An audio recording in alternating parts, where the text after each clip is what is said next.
when a man with gray hair, with a hoary head, which is gray, comes in your presence, you're supposed to actually stand up, salute him, you know. But these old dudes, man, they don't know the truth. They're old fools, man. Right? You know. So a lot of these old guys, man, they be cursing us out, but they don't know the truth.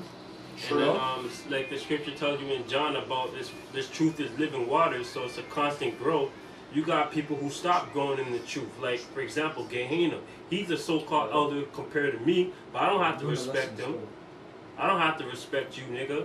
Bubble Eyes Blackfish, we don't have to respect you. You know, Nate Satan, we don't have to respect you because you stopped growing in the truth, man. And all you other so-called elders out there, man. You stopped growing in the truth, so we don't have to respect you, man. You know?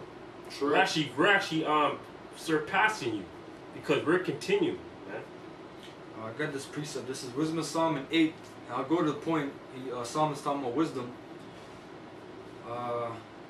For her sake, chapter 8, verse 10. For her sake I shall have estimation among the multitude and honor with the elders, though I be young.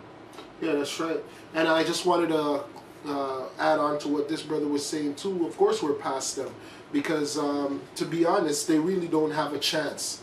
Because the scriptures actually says that the Lord will have to come and be crucified again for them to come back in. So is the Lord going to do that? No. So they really don't have a chance. You were in, now you're out. There's no door for you. The only door for you is for the Lord to die again. And that's not going to happen. And this is verse 11. I shall be found of a quick conceit in judgment, and shall be admired in the sight of great men. You know what that is? Alright? So that's basically going into the age. And really, this is like a good precept. A good precept is Luke. Yeah, read that again. Okay, I'll read it. But Solomon is, we know through the Spirit, is Yahushua. Yeah, kind of. So there's a precept in Luke, but I'll read it again. This is Wisdom of Solomon 8 and 10. For her sake, which is wisdom, I shall have estimation among the multitude and honor with the elders, though I be young. Exactly. I shall be found of a quick conceit in judgment, and shall be admired in the sight of great men. And, Jeremiah. And he's not in like a boastful like a nigga, you know. Oh, I know this, I know that. No, he listens. He imparts his little knowledge what he has, and Lord Yahushua did the same thing when he was a young man too. I'll read it. It says Luke 2:41. Now his parents went to Jerusalem every year at the feast of the Passover, and when he was 12 years old, that's a young man. Oh, yeah. They went. And when he was 12 years old, they went up to Jerusalem. He just became a man. That's right. They went up to Jerusalem after the custom of the feast. And when they had fulfilled the days as they returned, the child, Yahushua, tarried behind in Jerusalem, and Joseph and his mother knew not of it. But they supposing him to have been in the company, went a day's journey, and they sought him among their kinsfolk and acquaintance. And when they found him not, they turned back to Jerusalem seeking him. And it came to pass that after 3 days they found him in the temple, sitting in the midst of the doctors, both hearing them and asking them questions. Wow. And all that heard him were astonished at his understanding and answers. And when they saw him, they were amazed. And his mother said unto him, Son, why hast thou thus dealt with us? Behold, thy father and I have sought thee sorrowing. And he said unto them, How is it that ye sought me? Wist ye not that I must be about my father's business? And they understood not the same which he spake unto them.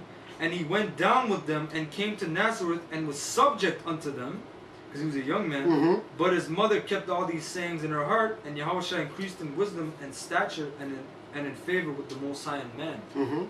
Because you know what you call a child like that? If you see that now, you say he has an old soul.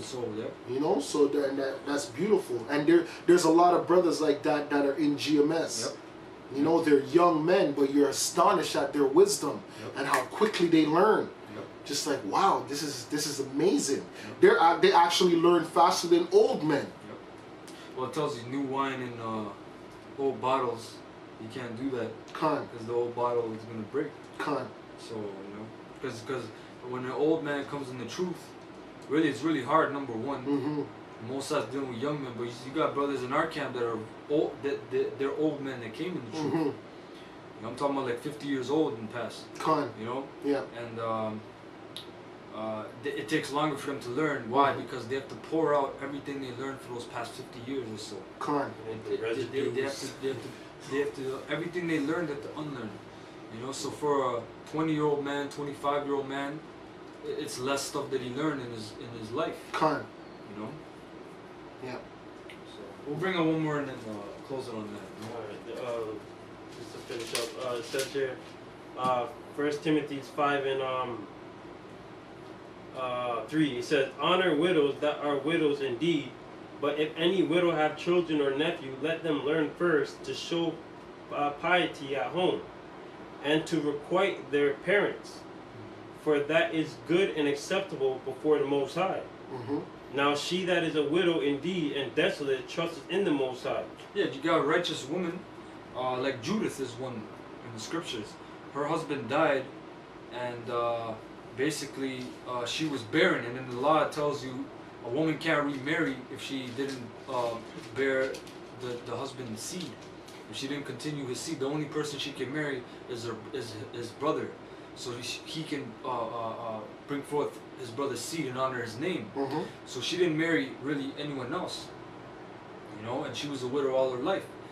There's another woman, she was an Asherite in Luke, I forget her name, starts with an A, and she married, matter of fact, I got it highlighted, 1 second. This is Luke chapter 2, and here, 36, and there was of Anna, a prophetess, the daughter of Phanuel, of the tribe of Asher. She was of a great age, and had lived with an husband 7 years from her virginity, and she was a widow of about 84 years, which is 84 years, man. Mm-hmm. Which departed not from the temple, but served the Most High with fastings and prayers night and day. So that's an example of a righteous woman. Mm-hmm. And that's, man, when we talk about a righteous woman, that's what we're talking about. And which one you can find this, man? Which one of you brothers, man? The guys crusading for the perfect sister, man. It's not there, man. Okay, which woman's number one? Let's dissect that scripture. Which woman's gonna fast? Period, man. Which woman? Which one of you women can fast? You know, which one of you women can marry a husband and then be a widow for 84 years, man? No, it's not happening.